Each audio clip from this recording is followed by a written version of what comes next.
50 anos atrás, esta igreja comemorava 100 anos como uma comunidade cristã organizada nesta cidade. Uma semana antes das comemorações, eu estava chegando nesta cidade para o curso de formação em teologia, tendo em vista a ordenação ao Sagrado Ministério. Eu me lembro que, vindo do Nordeste do país, era para mim tudo muito novo, tudo muito atraente, muito diferente.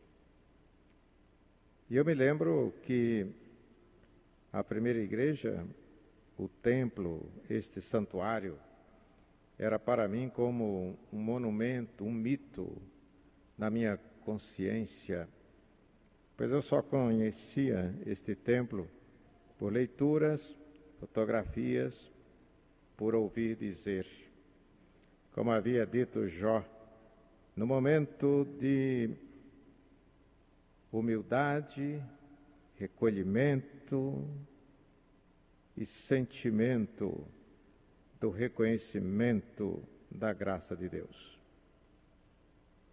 Não imaginava, 50 anos atrás, quando era não tão jovem quanto hoje, mas mais jovem do que hoje, e eu me lembro que era impossível imaginar que estaria aqui nas comemorações dos 150 anos, não porque eu achasse que ia morrer, mas porque eu imaginava que poderia não ser esta a vontade de Deus. Então, primeiramente, pela misericórdia de Deus, estou aqui, comovido, emocionado e grato a Deus pelas maravilhas de sua obra e de seu poder. Sou grato ao reverendo Valdinei, muito digno presidente do conselho desta igreja. Sou grato ao grupo de pastores que trabalha com o reverendo Valdinei, à comissão organizadora deste evento, que nos permitiu, nesta hora, compartilhar uma reflexão simples, mas com desafios que me parecem significativos para a vida da igreja que continua. Pegando o texto que nós lemos agora e o seu contexto, vemos Jesus diante de uma multidão que estava ávida para ouvir a palavra de Deus. Nesse texto, Lucas narra a vocação dos primeiros discípulos após um período de ensinamentos e de milagres. O autor do Evangelho procura tornar mais verdadeira a resposta imediata dos primeiros discípulos ao chamado de Jesus. O cenário, então, é Jesus, os discípulos e a multidão. Estavam às margens do lago de Genezaré, isto é, do mar da Galileia. Chama atenção para os pescadores que ali estavam, cansados, junto aos barcos, depois de uma pescaria mal sucedida. Era comum na vida dos pescadores, e creio que ainda seja comum nos dias de hoje, após o trabalho, examinar as redes, lavar as redes, consertar as redes, preparando-as para uma nova jornada. Nesse momento, Jesus busca um lugar para se situar melhor, a fim de fugir do aperto da multidão. Ali estavam 2 barcos junto à praia. Esses barcos não estavam em uso e, desta forma, Jesus pôde acomodar-se tranquilamente em um deles, que era o barco de Simão Pedro. E ali Jesus sentou. Quando falamos que havia uma multidão que apertava Jesus, podemos imaginar o caráter das multidões que seguiam Jesus. As multidões que geralmente seguiam Jesus eram formadas de pessoas sofridas, cansadas e de alguma forma oprimidas, e que buscavam nas palavras de Jesus algum alívio, e às vezes nem tanto, mas às vezes recebiam muito mais do que esperavam. E buscavam ali algum alívio para as suas dores, crises, na luta pela sobrevivência como seres humanos, buscando algo de esperança e de dignidade para a vida. Por isso, em outro momento, Jesus as considerou multidões aflitas e exaustas como ovelhas que não têm pastor. A escolha do texto, portanto, está relacionada ao fato de vivemos numa sociedade na qual convivemos com multidões de pessoas também exaustas e aflitas, ávidas pelo sobrenatural. Muitos querem milagres, respostas para a sua vida, para a sua caminhada, para as suas crises existenciais. Então, quais as lições que nós podemos tirar desse texto, num momento tão significativo para a vida desta igreja e para a vida de cada um de nós em particular? Eu os convido a caminhar dentro desta passagem bíblica com seus personagens e descobrir o universo de conceitos, emoções, imagens, realidades e desafios que este texto nos propõe, como membros da Igreja de Cristo, como pastores, ministros, missionários, evangelizadores, nesta sociedade doente, que precisa de cura e salvação. O primeiro destaque que quero fazer é que estamos diante de um desafio de Jesus para pescadores cansados. A palavra de Jesus para aqueles pescadores foi: lançai as redes. Os pescadores presumivelmente estavam cansados na praia porque pescaram durante toda a noite, fisicamente cansados. Profissionalmente, talvez, preocupados com a própria sobrevivência. Moralmente abatidos. E a palavra de Pedro expressa isso: nada apanhamos.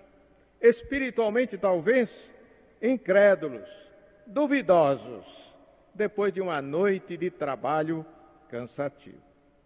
Isso nos faz pensar hoje, como pastores, como ministros do Evangelho, em relação ao cansaço que muitas vezes também nos abate.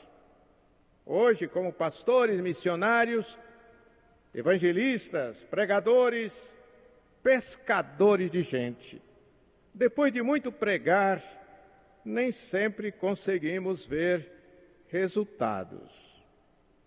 Com tristeza, como muitos pregadores de igrejas tradicionais como as nossas, vemos igrejas raquíticas, vazias, muitas comunidades sem alegria, sem expressão no canto, sem esperança e aparentemente sem futuro. Muitos têm feito altos investimentos com variados tipos de estratégias. Através do rádio, lançam as redes. Através da televisão, lançam as redes. Através da literatura, através do trabalho porta a porta, através dos recursos da internet, lançam as redes. E recordo uma passagem do sermão da 60ª, baseado na parábola do bom semeador, quando o Padre Vieira, um dos grandes oradores sacros desse país, ele disse certa vez, nesse texto, em certo momento, que se de cada 100 sermões que têm sido pregados, uma alma se convertesse, o mundo inteiro seria santo. Pois é. O Padre Vieira, que vivia por volta do século XVII, não conhecia os recursos tecnológicos de comunicação da vida moderna que levamos. Talvez hoje ele dissesse, se de cada 10.000 sermões uma alma se convertesse, o mundo inteiro, a sociedade inteira seria transformada, santificada para a glória de Deus. Diante desse quadro, parece que em vão, muitas vezes investimos em campanhas, congressos de evangelização e técnicas, e tudo isso nem sempre chega a impressionar de maneira substancial a sociedade cada vez mais violenta. Apesar do aperfeiçoamento dos métodos de comunicação, a sociedade também se aperfeiçoa nos métodos de matar mais, roubar mais, enganar mais, corromper mais, estuprar mais pessoas de todas as formas. No mar da Galileia, na praia, apesar de pescadores cansados depois de uma pescaria sem resultados, Jesus desafiou aqueles homens e disse: lançai as redes. Um imperativo, portanto. Lançai as redes foi o que ele disse depois da pregação, do ensino, um apelo prático para uma lição inesperada. Imperativamente dizer: lançai as redes a pescadores cansados, era quase uma provocação diante de um mar aparentemente sem peixes. Pois é, de igual modo, dizer hoje, lançai as redes, nesse momento que vivemos, nos faz pensar que tem sido um desafio que nos incomoda como pregadores, como pastores, como igrejas, porque muitos têm lançado suas redes. Liberais lançam suas redes. Fundamentalistas lançam suas redes. Conservadores lançam suas redes. Pentecostais lançam suas redes. E outros de caráter ideológico estão lançando redes. Pregadores de esquerda e de direita. Todo mundo lançando as redes num mar que parece viciado, cansado, sem peixes. Pois é, somos desafiados a lançar as redes num mar assim, mas vejamos, é um mar assim, viciado de críticas à religião. Quantas críticas à religião podemos enumerar? Um mar viciado de muitas críticas à igreja, numa sociedade globalizada, utilitarista, pragmática. São muitos os críticos em nossa história aos cristãos e à igreja nesse mar viciado. De forma radical, quero lembrar uma palavra de um escritor moçambicano, de um livro que fez um certo sucesso e que há alguns anos foi publicado. Refiro-me a Mia Couto. Mia Couto escreveu um livro assim intitulado Venenos de Deus, Remédios do Diabo. Esse livro é uma provocação. Provoca-nos dizendo que nossos erros, como cristãos, incluem a relativização de verdades, e que sempre permanecem as mentiras em nosso meio. Aí eu lembro a palavra de Umberto Eco, aquele conhecido escritor italiano, quando disse: pois é, Vivemos numa sociedade de mentiras que parecem verdades. Será que nós, cristãos, membros da igreja centenária, sesquicentenária, milenar, estamos nós alimentando em nosso meio, nos nossos relacionamentos, com a nossa vida, com o nosso testemunho, mentiras que parecem verdades?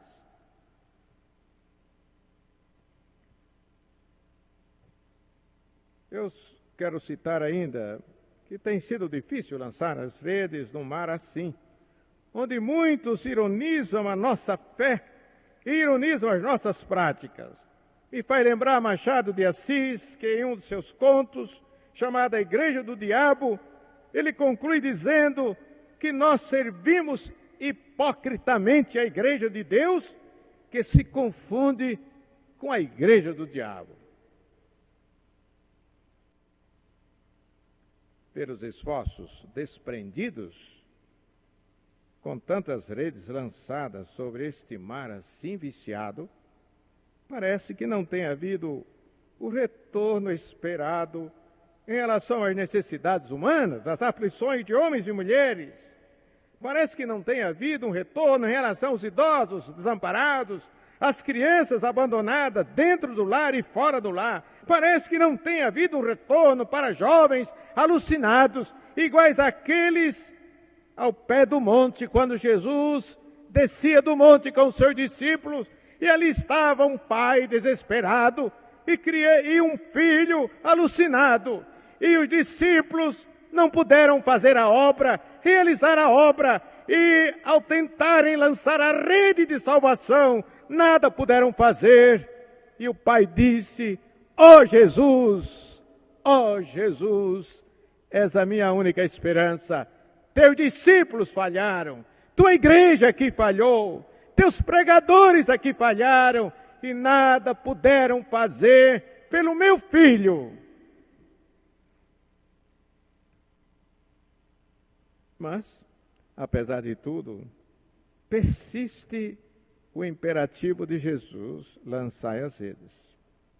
Não há como não atender a esse imperativo de Jesus. Jesus estava convicto de que algo deve estar errado quando muitas vezes lançamos as redes. Algo deve estar errado em nosso trabalho. Algo está errado em nossos métodos de pregação, de divulgação. Algo está errado. Qual é o teor de nossas mensagens? A quem falamos? Quem é o nosso público? Quem são as pessoas?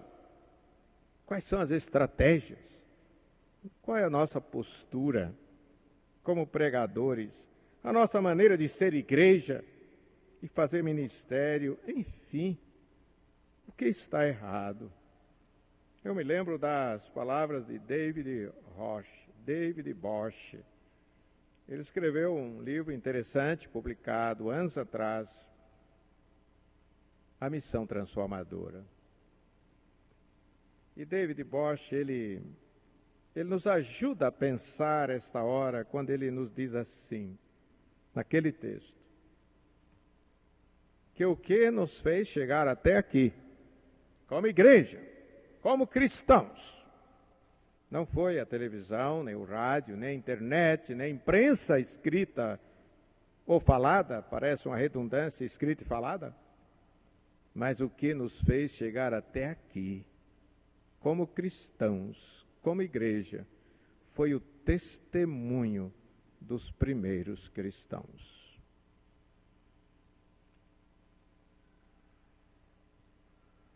Chama a atenção, porém, para mais um ensino que o texto nos proporciona. Há um momento em que o texto nos diz que quando Jesus chegou ali na praia, ele encontrou os homens pescadores que estavam lavando as redes e consertando as redes. Isso nos faz pensar que muitas vezes nossa rede de pregação, de proclamação da palavra, está rasgada. Antes dos chamados pescadores lavavam e consertavam as redes, porque eles acreditavam numa nova jornada. Não era comum pescadores saírem à pescaria com as redes sujas, nem rasgadas. Como pescadores de homens e mulheres para o reino de Deus, será que também não temos que nos submeter a esse processo de lavar e consertar as redes? Lembro aqui que nesse esforço, não um esforço apenas material de Pedro e os seus companheiros, mas lembro aqui que nesse esforço de nova pescaria, Pedro lavou a sua rede ao confessar: sou pecador.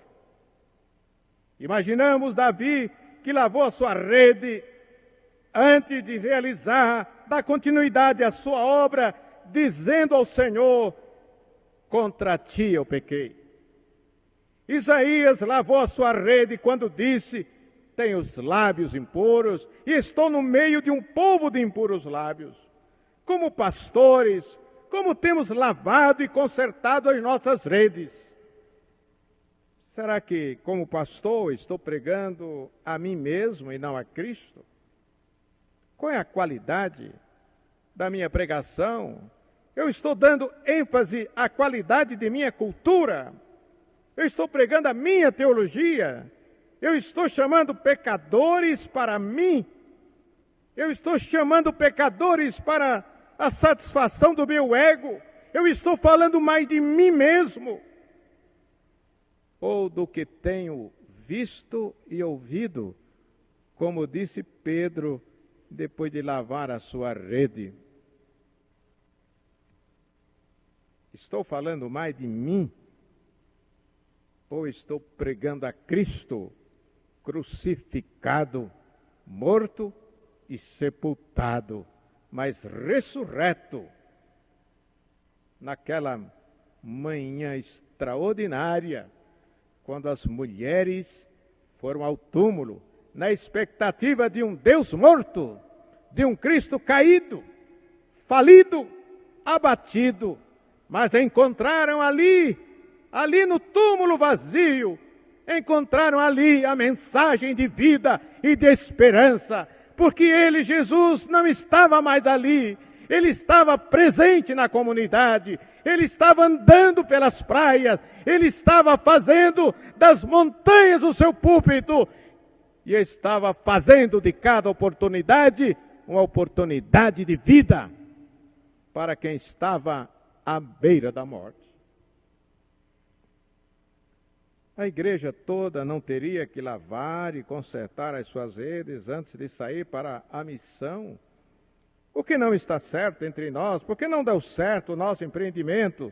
Temos, porventura, pecados escondidos e não confessados, como aconteceu com o pecado de Acã?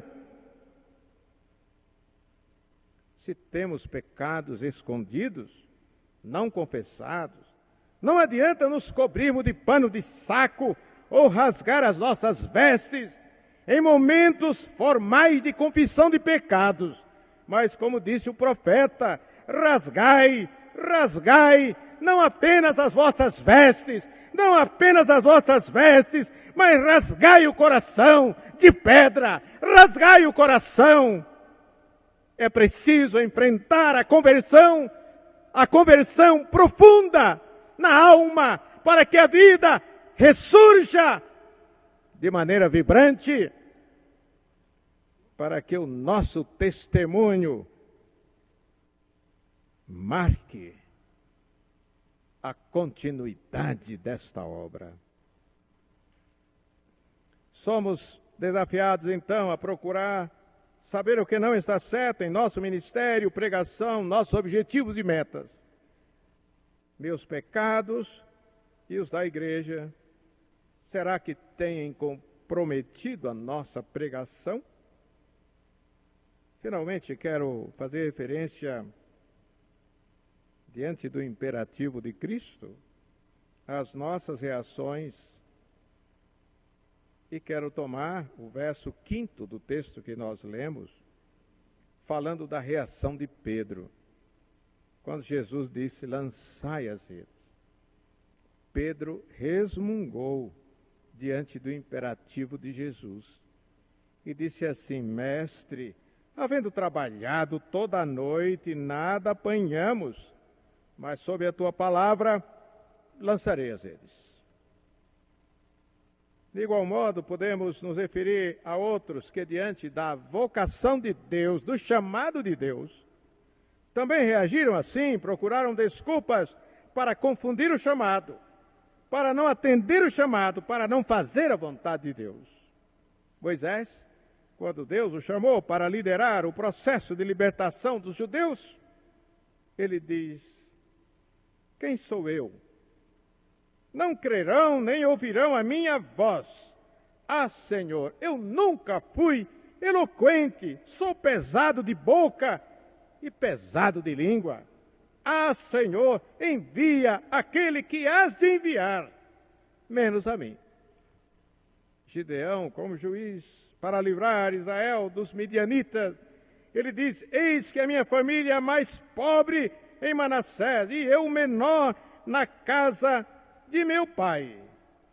Jeremias, quando chamado por Deus para profetizar, ele diz: Senhor Deus, eis que eu não sei falar, porque não passo de uma criança.